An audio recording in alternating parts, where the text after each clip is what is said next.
In nomine Patris et Filii et Spiritus Sancti. Dominus vobiscum. Sahabat peradaban kasih ekologis yang terkasih, selamat berjumpa dalam renungan harian bersama saya, Romo Alawis Budi Purnomo PR, melalui channel ini. Semoga panjenengan selalu sehat, tetap semangat tanpa hambat, dan selalu bahagia, kebahagiaan yang bersumber dari Tuhan Allah kita. Mari kita awali perjumpaan kita dengan bersatu di dalam doa.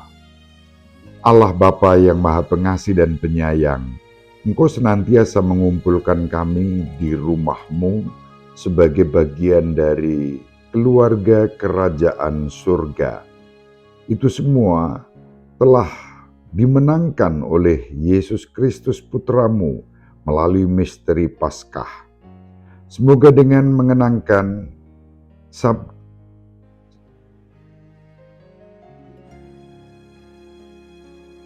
Semoga dengan mendengarkan sabda Putra-Mu dan tekun melaksanakannya, hidup kami pun semakin Kau sucikan dengan pengantaraan Tuhan kami Yesus Kristus Putra-Mu yang hidup dan berkuasa bersama Dikau dalam persatuan Roh Kudus Allah yang Maha Esa sepanjang segala masa.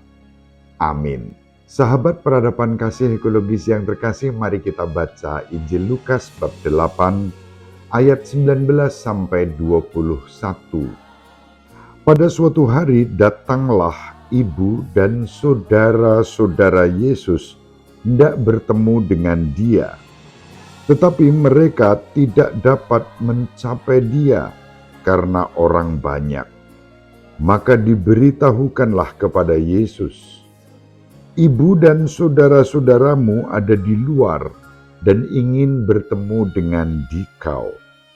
Tetapi Yesus menjawab, "Ibuku dan saudara-saudaraku ialah mereka yang mendengarkan sabda Allah dan melaksanakannya." Demikianlah sabda Tuhan. Terpujilah Kristus. Sahabat peradaban kasih ekologis yang terkasih, Injil pada hari ini berbicara tentang ibu dan saudara-saudara Yesus. Mereka hendak mencari Yesus, namun terhalang oleh banyak orang yang sedang mengerumuni Yesus. Hal pertama yang harus kita perhatikan dari teks Injil pada hari ini, saat kita membaca tentang ibu Yesus dan saudara-saudaranya yang mencari Dia, kita harus memahaminya dalam konteks yang benar. Mengapa? Ada orang tertentu yang bahkan mengaku sebagai murid-murid Yesus, tetapi salah dalam memahami teks ini. Hanya dengan membaca teks ini, lalu orang tertentu yang bahkan mengaku sebagai murid Kristus, mengimani Yesus Kristus dalam gereja denominasi tertentu, membuat kesimpulan yang keliru, seakan-akan dari teks ini Yesus mempunyai saudara-saudara kandung. Ini sama sekali tidak bisa dibenarkan dan tentu tafsiran itu objektif keliru. Kalau disebut bahwa Yesus mempunyai saudari-saudara, tentu teks ini sudah memberikan jawabannya bahwa saudara-saudara tidak hanya kaitannya dengan pemahaman sempit seakan-akan saudara atau yang disebut saudara adalah yang memiliki relasi dagingiah atau hubungan darah, lalu disebut saudara.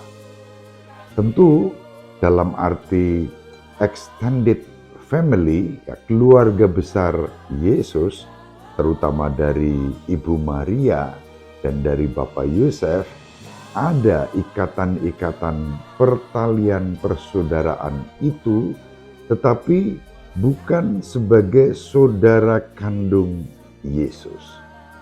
Yesus jelas dan pasti secara historis maupun secara biblis tidak memiliki saudara kandung, karena Yesus adalah putra tunggal dari Santa Perawan Maria yang diterima oleh Bapak Yosef sebagai istrinya. Sejak mereka bertunangan, Maria mengandung dari kuasa Roh Kudus dan lahirlah Yesus, dan Bapak Yosef menerima Yesus sebagai anaknya. Dalam konteks historis maupun biblis, hal ini jelas. Maka pemahaman bahwa teks ini bicara tentang saudara-saudara Yesus dapat kita mengerti pada langkah kedua juga berdasarkan teks ini. Yesus mengatakan, ibuku dan saudara-saudaraku ialah mereka yang mendengarkan sabda Allah dan melaksanakannya. Maka relasi persaudaraan dengan Yesus tidak ditentukan oleh hubungan darah, melainkan persaudaraan karena firman Allah. Siapapun yang mendengarkan sang sabda dan tekun melaksanakan yang disabdakannya, dialah masuk dalam relasi persaudaraan dengan Yesus Kristus sendiri. Maka pertalian persaudaraan itu bukan pertama-tama tentang ikatan darah saudara-saudari kandung, melainkan ikatan persaudaraan karena ketekunan dalam mendengarkan dan melaksanakan sabda Tuhan di dalam kehidupan ini. Itulah sebabnya kita pun masuk di dalam ikatan persaudaraan sebagaimana dimaksudkan Yesus sendiri di dalam Injil pada hari ini, saat kita tekun setia mendengarkan sabda Allah dan melaksanakannya di dalam kehidupan kita. Sabda Allah adalah sabda yang mengubah kehidupan kita, bukan lagi semata-mata diikat oleh relasi-relasi sosial manusiawi, tetapi masuk dalam pertalian spiritualitas, dalam relasi spiritual dan ilahi. Kita, manusia-manusia dengan segala kelemahan, kerapuhan, dan keterbatasan kita, dimasukkan ke dalam relasi itu, dan itu yang disebut sebagai relasi keluarga Allah. Sahabat peradaban kasih ekologis yang terkasih, kita bersyukur bahwa kita boleh masuk di dalam relasi itu. Dengan demikian, setiap umat beriman yang menerima sabda Yesus secara benar, baik, mewujudkannya di dalam kehidupan sehari-hari, dialah yang menjadi bagian dari keluarga kerajaan Allah. Sahabat peradaban kasih ekologis yang terkasih, semoga penjelasan singkat ini membuat kita semakin dicerahkan dalam memahami setiap firman yang disampaikan kepada kita. Dengan demikian hidup kita pun disucikan oleh firman itu, dan kita belajar tekun setia melaksanakan sabda itu sebagaimana dikehendaki oleh Tuhan sendiri dan bukan seperti yang kita maui. Dengan demikian kita tidak akan pernah menjadi salah dalam memahami sabda Tuhan, karena pemahaman kita tempatkan dalam koridor yang benar, yang seturut dengan kehendak Tuhan. Mari kita selalu membangun ikatan persaudaraan sebagai murid-murid Kristus dengan cara yang benar. Dengan demikian kita juga memberikan kesaksian tentang firman dalam kebenaran yang sejati dan bukan dalam kebenaran menurut tolok ukur sendiri. Ibu Maria selalu mendoakan kita, Bapak Yosef merestui kita dengan keheningannya.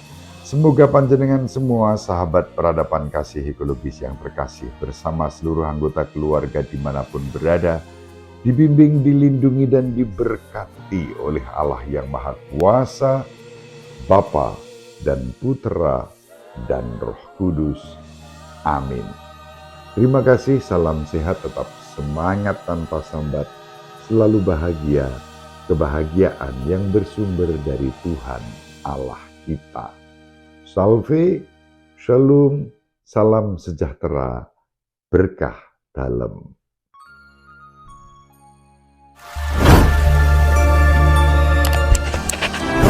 Sahabat peradaban kasih yang terkasih, sampai jumpa pada episode berikutnya. Terima kasih atas kebersamaan kita. Salam peradaban kasih ekologis, berkah dalam.